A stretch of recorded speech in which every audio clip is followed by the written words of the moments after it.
Hey everyone, my name's Raiden and I play for the MIT football team. When I was first applying to MIT, I actually had no idea I was eventually going to play football for them. In fact, in high school, I barely had any football experience whatsoever. I had played the other football for most of my life up until my freshman year of high school when I tore my ACL in my right knee. I couldn't play contact sports for a couple of years, but luckily I picked up track and field and I was actually pretty decent at it. I was one of the team captains and I was able to place top 3 in the county for hurdles and high jump. In fact, I was just coming back from a track championship when I got a call from the MIT football head coach. A couple months prior, right after I'd gotten into MIT, I emailed the coaching staff saying I was interested in playing football for them, even though I didn't really have a whole lot of experience. So when we got on a call, there wasn't really much to talk about. The conversation basically boiled down to, "Can you run fast?" "I'm pretty sure I can." "Are you going to hit people in the face?" "Absolutely, coach." "Welcome to the team." And just like that, I was an MIT football player. I'm gonna be honest.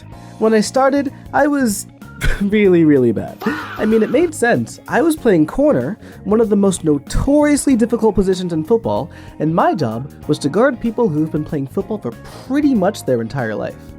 I did have one advantage though. I was a track runner who had just been competing in state championships just a couple months prior, so I was in some of the best shape of my life. I could run for hours, and if someone was able to get past me off the line, I could catch up to pretty much anybody. It was funny because that meant most of my best plays happened when I actually messed up at first, but I was able to hawk someone down and either stop a big play or get an interception. And once I started getting more accustomed to football and learning the right technique, I was making these plays a lot more often. Funny story actually, during the month of October, I was getting an interception every single Thursday practice. It actually got to the point where one of the older wide receivers bet me $20 that I couldn't get an interception that practice. That day, I got 2. Obviously, I was getting better each and every day, but I still wasn't quite experienced enough nor comfortable enough to get in an actual game yet. Something that both me and the coaches realized is that even though I was a defender who was supposed to be moving mostly backwards and laterally, I was definitely at my best when I was running forward full steam ahead. So that offseason, we decided that I was going to make the move to the other side of the ball, on offense. From then on, I was a wide receiver. That offseason, I got to work. For the first time in my life, I was doing rigorous varsity level weight training. And by the time I showed up to training camp the next year, I had probably gained about 10 pounds of pure muscle. On top of that, I was doing field work with the quarterback and our all-conference wide receiver. So that way I could get accustomed to our offensive playbook and learn the correct techniques on how to be a wide receiver. By the time preseason started, I had completely transformed myself. I was stronger, more experienced, and I was still one of the fastest and most explosive guys on the team. I was making plays left and right, scoring multiple touchdowns and getting big catches in just the first couple days of practice. Once the first week of preseason had ended, I was already a starter on special teams and was fighting for a starting role on offense. It looked like I was destined to have a breakout season. And then, all of a sudden, this time, it was my left ACL. My season was over before it even began. At the first game, before the opening kickoff, the announcer read the starting lineup, and when he said my name out loud, I was devastated. At that moment, I made a promise to myself that I would do whatever it took to get back on that field. The only thing stopping that from being the absolute worst week of my life is that I got to meet Lin-Manuel Miranda. But that's a story for another day.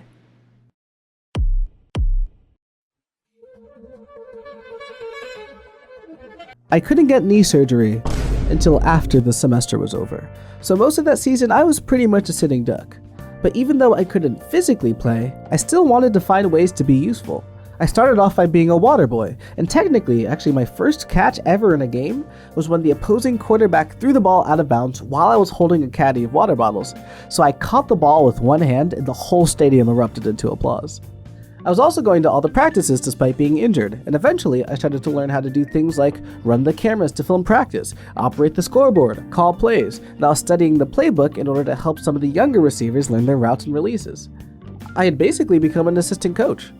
And during the games, I would go up to the booth with the coaches, write down plays, and get to be part of the conversations of what the team should be doing situationally. That experience completely transformed my understanding of football. I mean, I was quite literally looking at the game from another level. I knew that once I got back on the field with my newfound expertise, I would be a pretty dangerous player to stop. Unfortunately, I didn't realize just how long that getting back on the field part would take.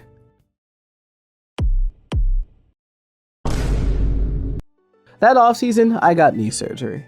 You would think that it would be easier having gone through it already. Nope. In some ways, it was even worse, because this time I knew exactly what I was getting myself into.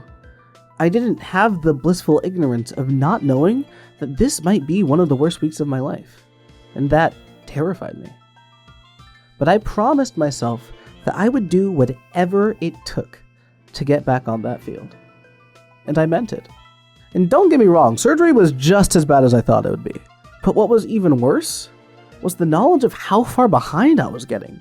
While everyone was lifting weights, on the field getting stronger and faster and better at football, I was learning how to walk again. I was learning how to get up the steps just so I could go to bed at night. I was learning how to go to bed at night because I promise you, it was not easy sometimes. I was going to physical therapy 2 to 3 times a week, every week, for 6 months. But before I knew it, I was walking again.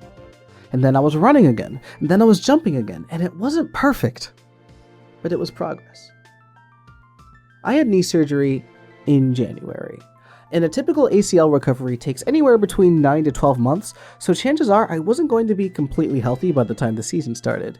And even if my knee was completely structurally sound, I would be nowhere near football shape. So going into the season, I had to temper my expectations a little bit. Luckily, the previous year had taught me how to contribute to the team even if I was injured. My junior season, I was the de facto king of the bone pile, that's what we called our injured guys, and I was still in charge of running the camera work, operating the scoreboard, basically everything behind the scenes that helped practice run smoothly. I was also training some of the younger guys on how to play wide receiver and how to take some of the off-the-field duties. Plus, during the games, I was still helping the coach out, and even though I knew that the work I was doing was invaluable to the program, my number one priority was still to get back on that field. After a couple months, I was healthy enough to start practicing again, and even though I still had some work to do to be game ready, I was making massive plays on offense. In fact, one week, I was voted to win the SAW Award, which is given to the player on the team who had the best week of practices. I was honored, and it made me happy that the team recognized just how much work I was putting in. Before I knew it, the season was already over, and I was getting ready for my most important offseason so far. I knew that if I could get back to my pre-injury strength and speed, combined with my newfound strategy and knowledge from my coaching experience, I would be a beast. I was rehabbing with the trainers every week, and I was working on a personalized strength and explosion program, and I was out on the field in the 20-degree Boston weather, working on my agility and my route running, and by the time spring training rolled around, I was playing my best, most technical football ever. I was getting open virtually every play, and I was making plays that not a whole lot of guys can make.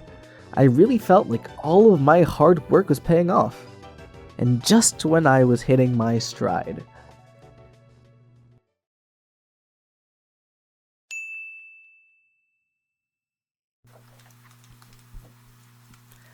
this time, it was my right meniscus. I didn't know what to do. My goal was to get back on the field, and right when I got healthy, I faced another potentially career-ending setback.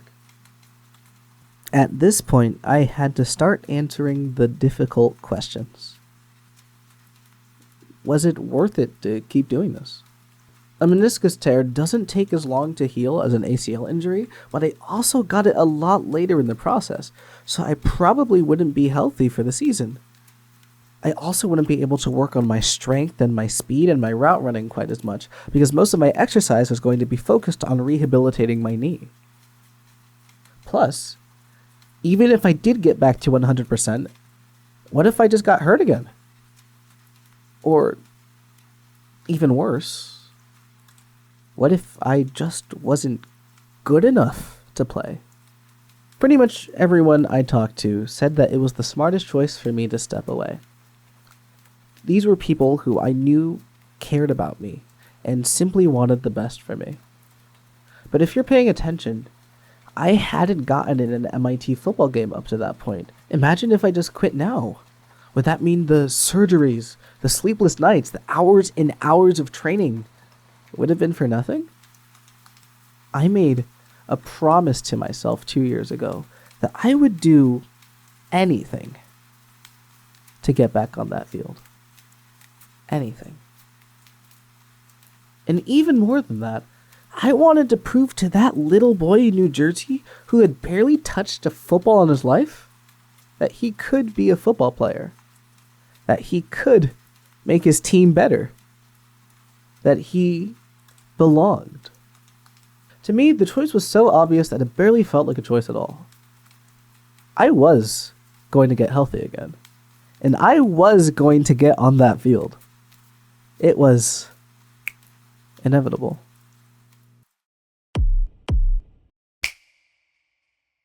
The decision didn't come without sacrifices, of course. If I wanted to fully commit to being healthy for football, then I would probably have to give up some clubs and classes. But I had already made my bed, and now it's just time to lie in it. And when the season started, things were actually looking up. I still had all the knowledge that I built up not only from my years as a receiver, but my experience as a defender as well. I could mentally dissect my opponent to get open and create opportunities for my teammates. Another thing I noticed was that this year, I felt a new sense of responsibility. I was no longer the young guy with everything to prove. I was a senior. I was a role model. This year, it seemed like a lot of the younger guys really looked up to me, and I noticed I commanded a certain respect in the locker room. I think a lot of guys were inspired by my story. Many people who have been through what I've been through probably would have quit. The fact that I was still here and still fighting, I think that made them want to fight too. That preseason, I did everything in my power to be the hardest worker on the field. And for the first preseason ever, I was able to play in every practice from start to finish. Even when I was tired or hurting, or when the other receivers got injured so I had to take extra reps to pick up the slack, I never shied from the challenge. During our preseason scrimmage, I was the only receiver to score a touchdown, but it was still clear that I wasn't fully healthy. I was wearing a thick, clunky knee brace that really slowed me down, and I just wasn't jumping or cutting as well as I did before. After the preseason ended, I was pulled out of practices to continue rehabbing my meniscus, and at the time, a little part of me thought I was robbed of my chance to finally play in a game, especially after all that momentum I had built up during preseason.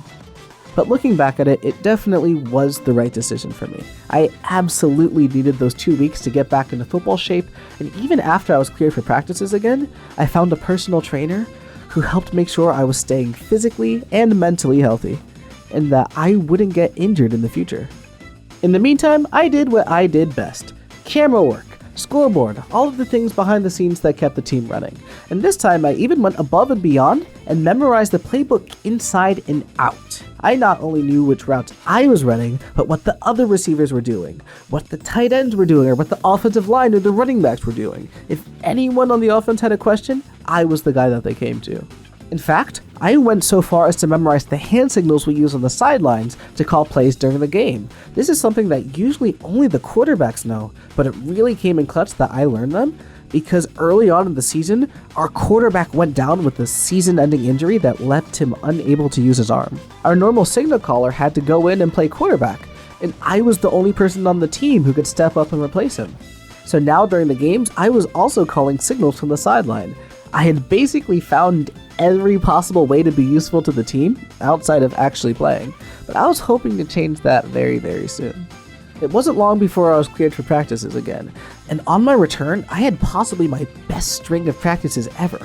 I was catching touchdowns on what felt like every other play, getting top 3 votes every week for the SAW Award, and every day I was still getting better. I thought it was only a matter of time before that success translated into playing time. But it never came. I was frustrated. I was angry. I had given 3.5 years of my life and both of my knees for this program, and I couldn't even get on the field? And unlike the past couple years, there were no excuses this time. I was healthy. I was playing well. I was consistently scoring touchdowns against our starting defense, against people who would go on to receive first-team all-conference honors. I felt like there was this stigma against me. Because of my inexperience in the past or because of my injury history, they didn't feel comfortable putting me in. And while I understood that, I was different now.